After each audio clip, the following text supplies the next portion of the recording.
Hello and welcome to my vintage audiophile channel. This is now my 48th video, getting close to that 50. Today I'm going to be reviewing something I've had in my collection for a long time. I can't even remember how long I've had it. It's a General Electric 9259A boombox. Came out in the early 80s, AM/FM cassette. It is a beast, to say the least. Weighs at least 20 pounds. Something you don't want to be carrying around all day long to listen to when you're out and about. It is affectionately called by people who know this model and who have owned it over the years. It's been labeled the Blockbuster. And it definitely is. It has 4 speakers in it.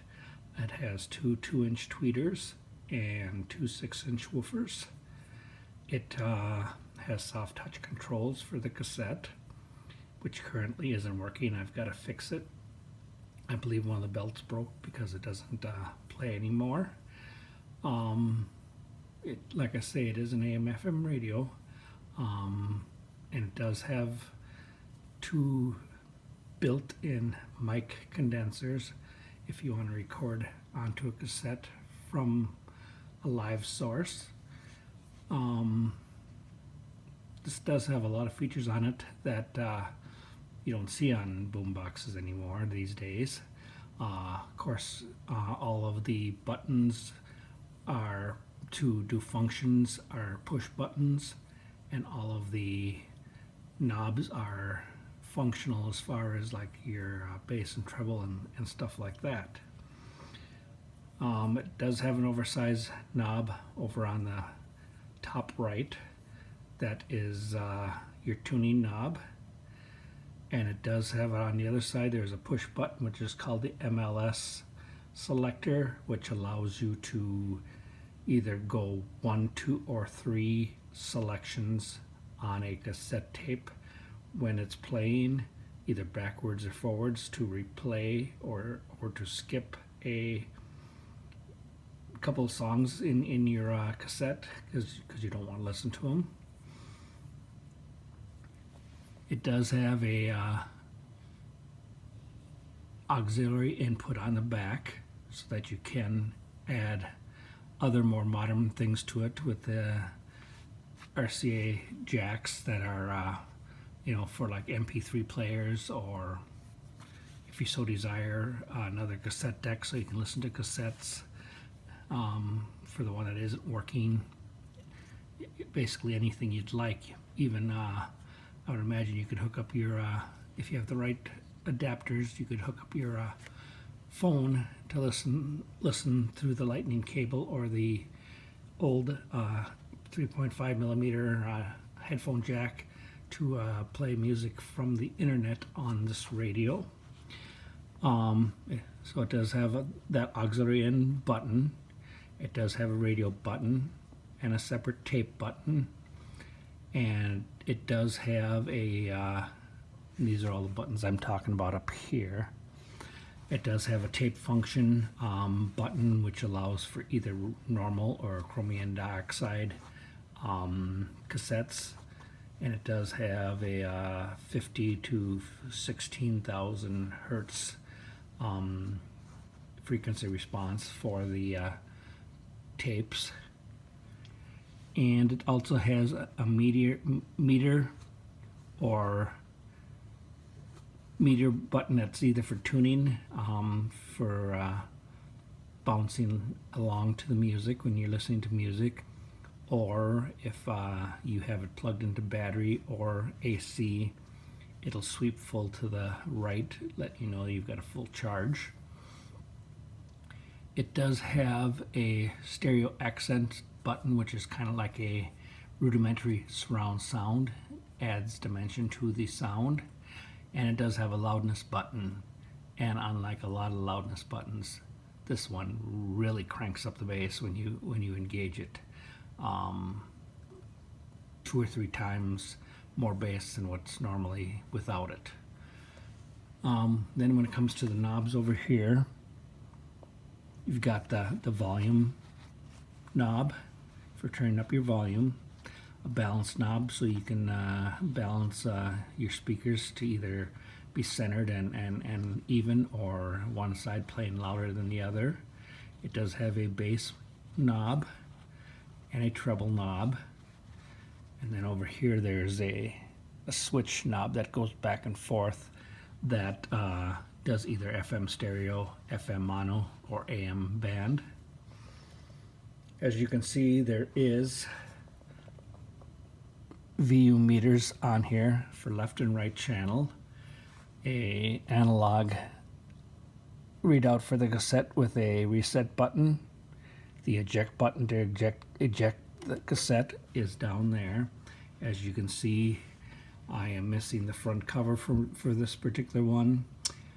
I broke it a long time ago when the cassette stopped working, and I tried to pull out the cassette, broke the cover, and idiot me, I threw it away because I was upset, and I should have kept it because there's probably something I could have done to put it back in place.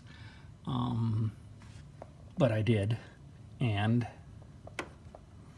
as far as your push buttons down here, you've got a record button, a play button, a rewind, fast forward, stop, and pause button.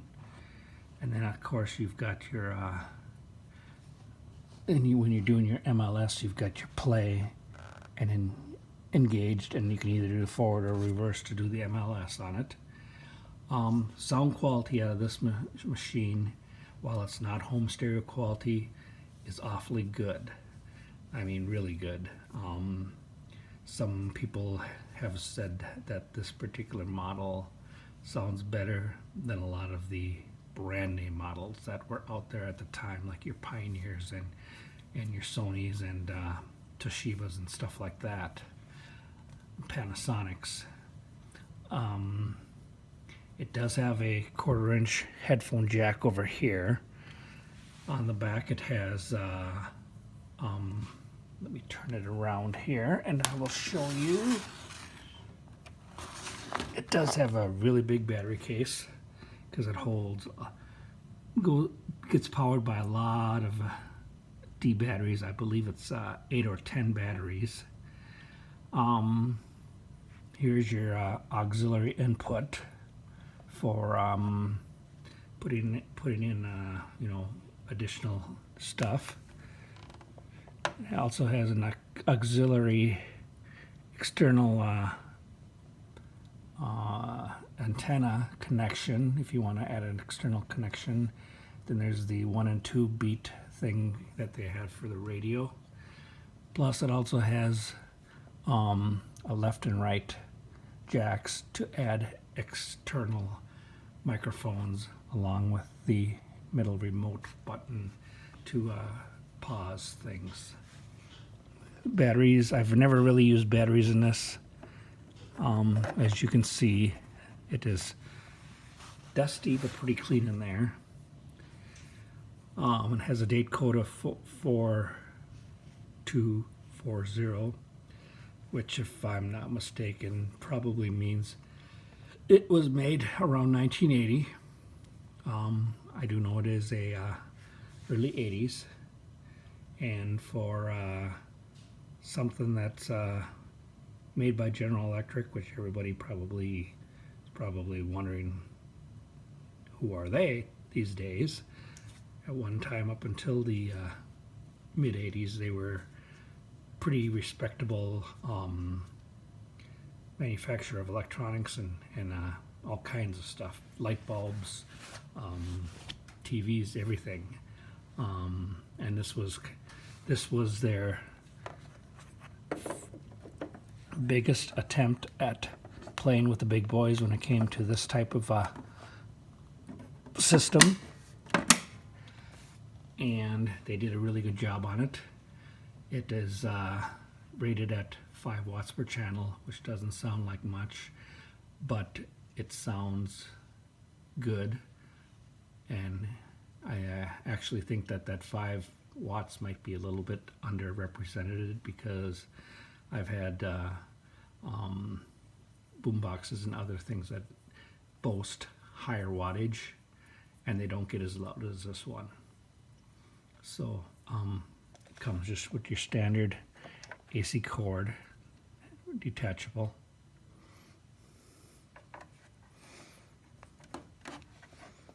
And there also is another thing here for an external AC source, like a car charger type of a thing. Doesn't have too much on the sides, as you can see, but it does work great. I'm going to just put it on briefly for a few seconds here so you can see that it does work and sounds really good. Right now I've got it set on FM. I'm going to turn the power on and you'll notice right away the meters start bouncing. Now if you add the bass boost on here, the loudness, you can see that the bass definitely gets louder.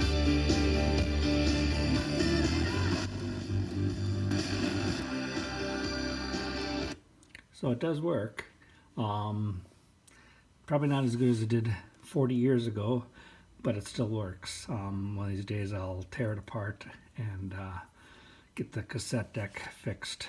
Try to find a replacement cover for the cassette deck if that's possible, and just generally recondition this as best I can.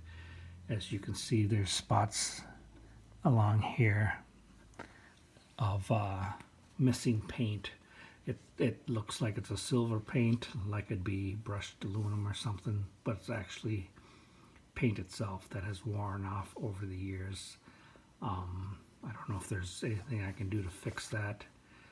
I'm sure I probably can if I'm patient enough and willing to rehab it back to its former glory, but that's a project down the line, and hopefully if I can get the cassette deck working for now, that'll be an achievement for me, and I will be able to play all the cassettes I still have in my collection that I haven't been able to play lately because I don't have a cassette tape player that I can move around portably with. So that is my review of this wonderful piece of boombox history. These have a common problem on these, is that the cassette deck does stop working. There are ways to fix it. I just haven't gotten around to doing it. If you're looking for one and you find one, almost all the time the cassette deck doesn't work. That's one of the biggest problem areas with this cassette. They made a really sophisticated cassette deck, but it still had problems. Sometimes the more sophisticated they are, the more problems you end up with. And that's the case with this one. That being said, if you find any that you want to pull trigger on, expect that the cassette deck doesn't work.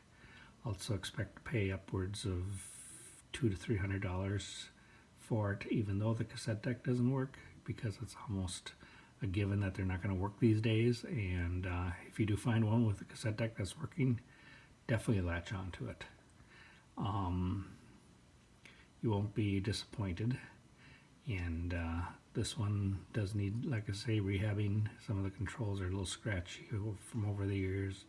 I got to get in there and do some deoxing of the controls to get them to stop being scratchy. And other than that, I just use it here and there when I want to listen to some music that's good and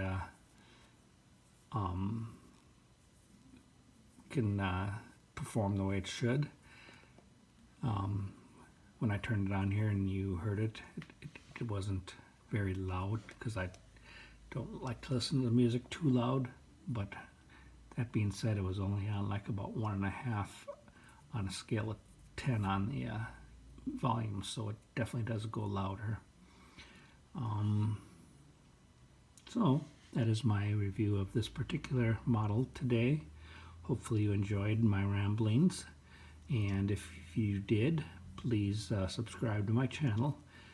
Please feel free to leave any comments you would like to, either negative or positive.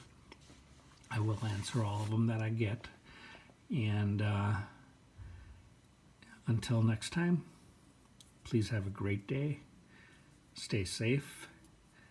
And I'll see you next time when I make my 49th video. Thank you very much. God bless and goodbye.